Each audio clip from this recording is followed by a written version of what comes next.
Welcome, I am 𝐸𝐬𝐸 and your host for Keep Traveling Your African Vacation, the only podcast which brings you insightful information in the African tourism industry by real tourism professionals. Today we have another great episode to bring you, and I have the pleasure of introducing 𝐲𝐞𝐿 Buster, who is the curator at East African Reptiles. 𝐲𝐿, welcome to the show. Thank you very much for having us. I'm very excited about this. Can you tell us a little bit whereabouts are you situated in Africa? So we're along the Kenyan coast at a small town called 𝐸𝐴𝐿. Our closest place where people fly into is Malindi Airport. Okay, and how did you end up in the curatorship business of looking after reptiles?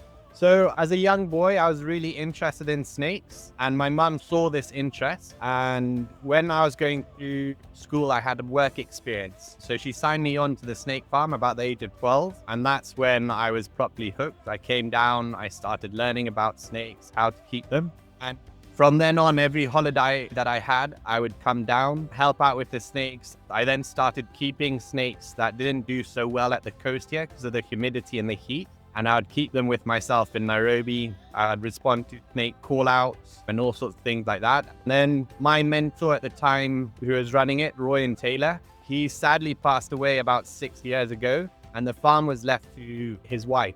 So she called me on and said, listen, I need someone to help with the snake park and look after the snakes. So that's when I came on. I've been there for about 5 years now as a curator. What's a normal day look like for you at the organization? So it depends. We have a few different programs. We have a milking program which we run. We're not licensed to sell the venom yet, but we still milk the snake.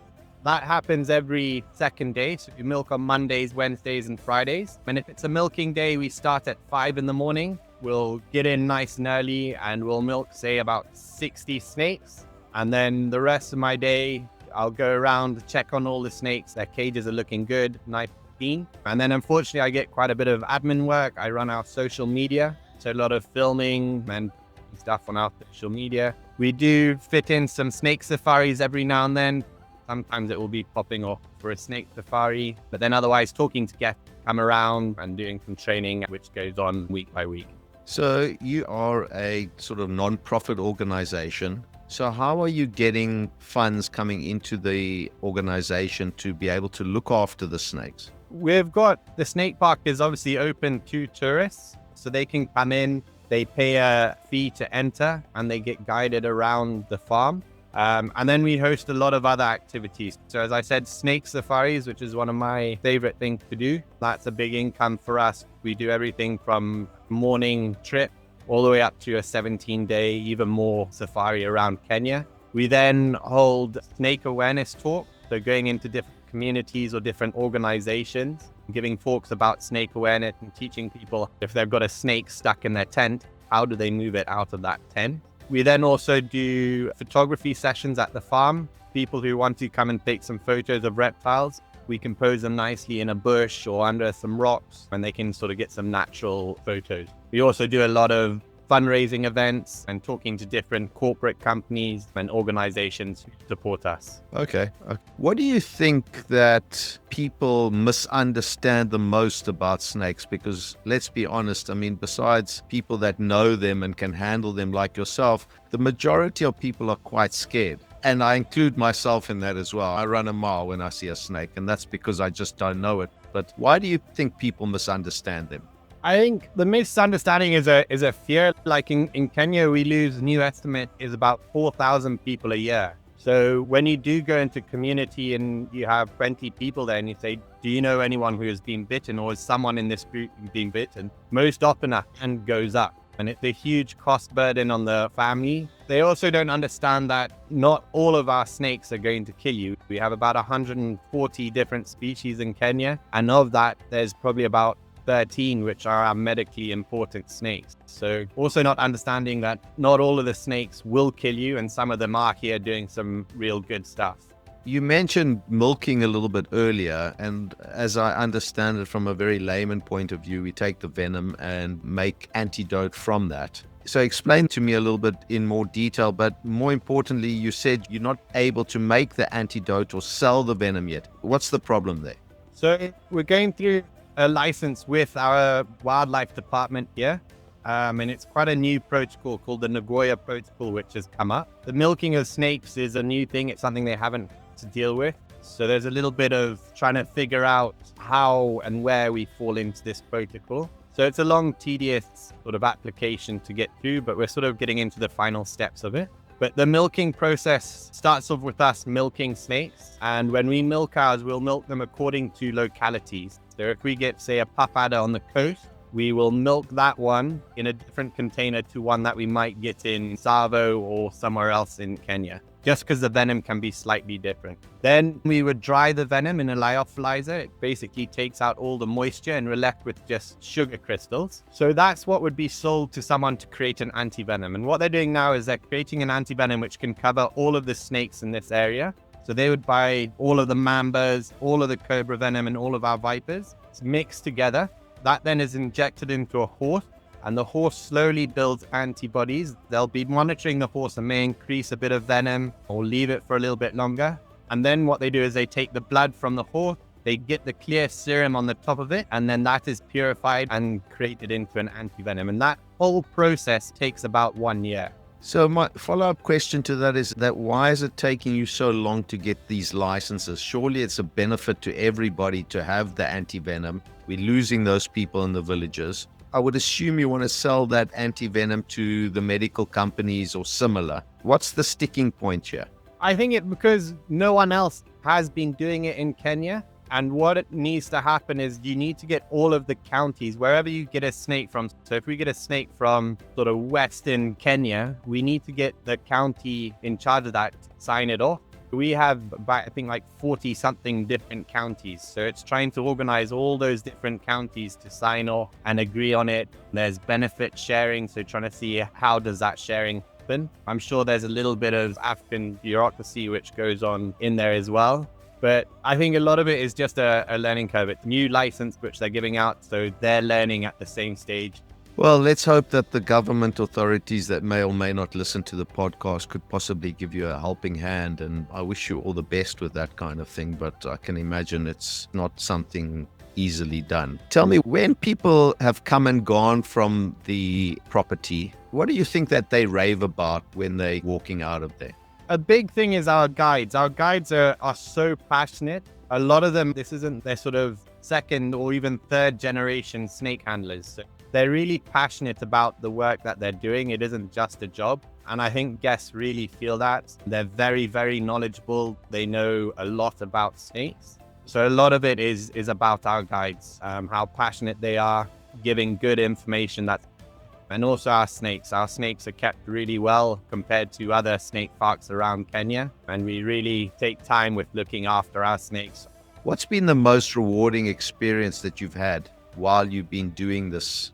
I think some of it's the awareness. I did a really nice snake awareness talk recently at a girls' school in Shimoni. And that was teaching everything from 4-year-olds up to about 16-year-olds. And that was really positive and really rewarding. The other thing is when one of our team went up to the northern part of Kenya in the Matthews Range, and they did a talk to the Samburu community there. And when they were getting ready to leave, the elders came and said, "You can't leave yet. We need to give you a blessing." And they said, "What you've given us is so much knowledge." And they put on a whole blessing with singing, gave them prayers and everything. And that really touched me. That was something usually you're not sort of looked at that high upon as a snake handler. But they really respected us and were very happy with us coming. Tell me, do you have any funny or touching stories that you want to share with us?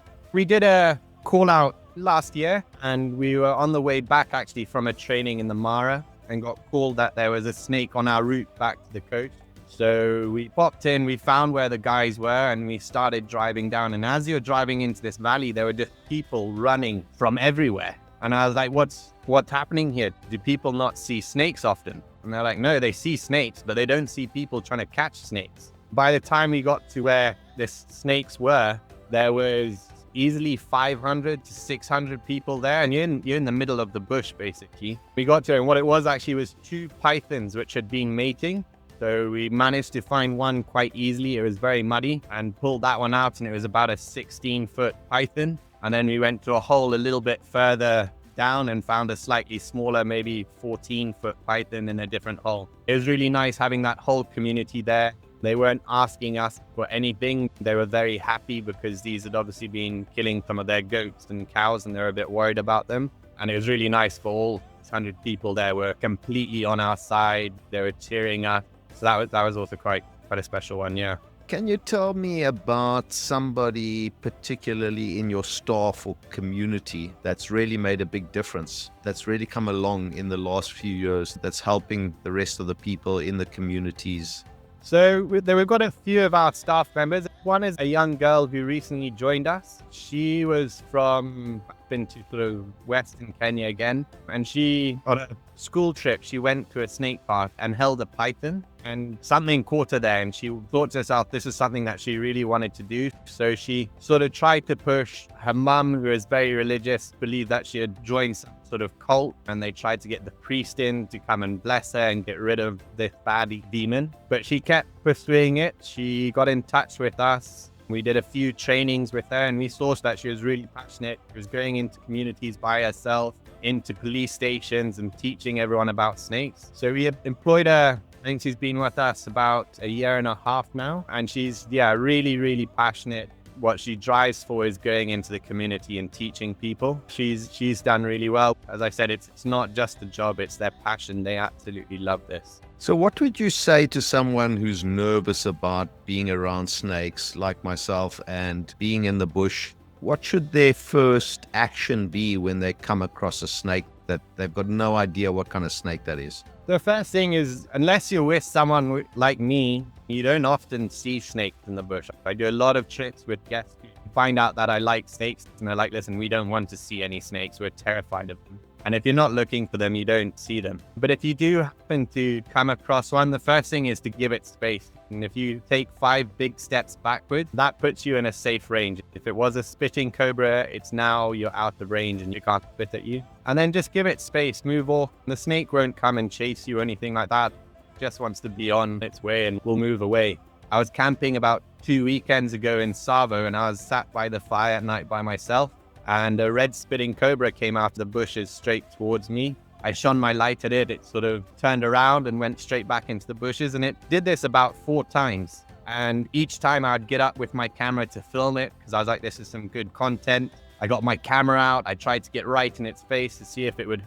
But the snake just wanted to get away. So they really don't want to attack us. They don't want to fight. That's their last resort. They want to get away from us. So with having spent all this time, what are you hoping for in the future, Carl? What's in store for you for the next 20 or 30 years? Well, I really hope to still be at the front of snakes and protecting them. I'd really like to push that there's more protection for snakes. All wild animals are protected in the Kenyan law, but somehow snakes seem to be out of that. I even had this argument with a police officer, and she said that she kills all snakes. I said, well, that's actually illegal to do, and you can't do that. So I'd like to see people understanding that a little bit more. Also, with the antivenom, we got a good quality antivenom here, but it's expensive. It's about $60 for a vial. If you get a bad mama bite, the recommended dose is about 20. So for your real poor person who's living from hand to mouth, he's living by day, he can't afford this.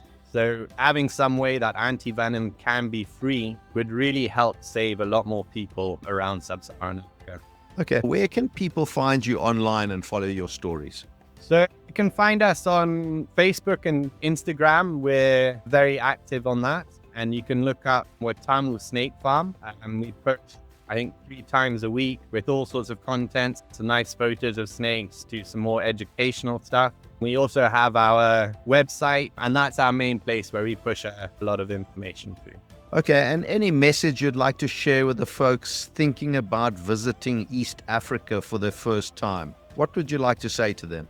Yeah, come down. East Africa is an incredible place. The East Africans are very kind, calm people. They're very happy people.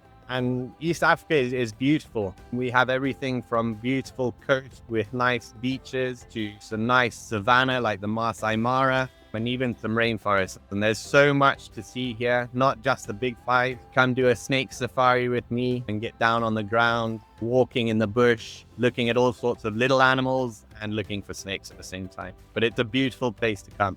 That's awesome, Carl. Thank you very much. I enjoyed learning a little bit more about snakes, and thank you for coming on the show and telling us your story and giving us a little bit more insight about what's happening in East Africa and your plans to develop more antivenom and help the snake population there. Thank you very much for having us. And if you're ever down this way, please come through and visit us as well. Of course I will. Thank you very much. That was Carl Buster from East African Reptiles. If you enjoyed the show, please rate the show on Apple Podcasts or drop me an email. Tune in again next week when I'll be chatting to another great African tourism professional. My name is 𝐸𝐸, and consider this. A few years from now, you will not remember how much it cost you, but you will still remember the memories you made. Keep traveling.